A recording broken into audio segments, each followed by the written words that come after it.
দশম গ্রেডেই মুক্তি।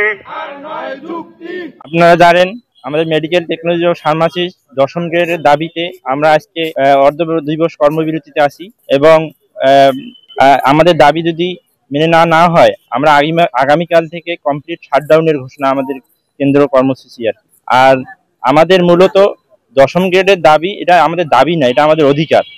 আমাদের সমমর্যাদা সম্পন্ন সকল ডিপ্লোমা দশম গ্রেড হলো আমরা 30 বছর থেকে এই অধিকার থেকে বঞ্চিত, আর আমরা বঞ্চিত হতে থাকতে চাই না।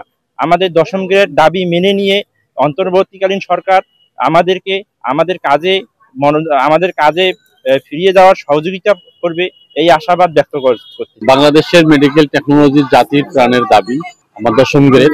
আমরা যদি diploma medical technologist, pharmacist, dental সবাই আমাদের যত বাংলাদেশে যত ডিপ্লোমাধারী আছে সবাই দশম গ্রেড পেয়েছে এবং আমরা বিগত 30 বছর থেকে আমরা এই দশম গ্রেড থেকে আমরা বঞ্চিত। আমরাও ডিপ্লোমা, আমরাও মেডিকেল টেকনোলজি, আমাদেরকে বৈষম্য ধরে রেখেছেন। তাই আমাদের একটা প্রাণের দাবি বাংলাদেশের সকল মেডিকেল টেকনোলজিস্টকে দশম গ্রেড প্রদানের জন্য। আমি আমার কর্মস্থল আধুনিক সদর হাসপাতালের তত্ত্বাবধায়ক স্যার, সিভিল সার্জন স্যার এবং বিভাগীয় পরিচালক স্যার এবং মহাপরিচালক ও পরিচালক প্রশাসন মহোদয়, সচিব মহোদয়ের কাছে আমাদের আকুল আবেদন, আমাদের এই যৌক্তিক দাবি দশম গ্রেড এইটা মেনে নিয়ে আমাদের কর্মে ফিরে যাওয়ার জন্য আমি ছাত্রদেরকে আমি বিশেষভাবে অনুরোধ জানাচ্ছি।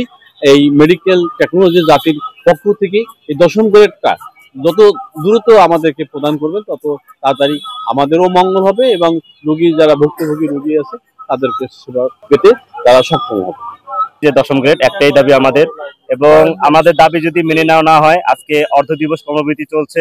এরপরেও যদি আমাদের দশম গ্রেড প্রজ্ঞাপন জারি করা না হয় আমরা আগামীকাল থেকে কমপ্লিট শাটডাউন মানে পূর্ণ দিবস কর্মবিরতি পালন করতে বাধ্য হব এবং এটা চলমান থাকবে ততদিন যতদিন আমাদের এই দশম গ্রেডের প্রজ্ঞাপন জারি না হবে। আমরা সহযোগিতা করতে চেয়েছিলাম সরকারকে, এর আগেও আমরা কোনো বড় ধরনের কর্মবিরতি পালন করিনি এবং বড় ধরনের কর্মসূচি পালন করিনি, কিন্তু আমাদের এই দশম গ্রেড যখন বাস্তবায়ন হচ্ছে না আমরা বাধ্য হয়ে আমরা এই যে এরকম হার্ডলাইনে যেতে বাধ্য হলাম এবং আমরা আমাদের আজকে অর্ধ দিবস কর্মবিরতি পালন করছি এবং আজকে যদি এরকম প্রজ্ঞাপন জারি না হয় আমরা আগামীকাল থেকে পূর্ণ দিবস কর্মবিরতি পালন করতে বাধ্য হব।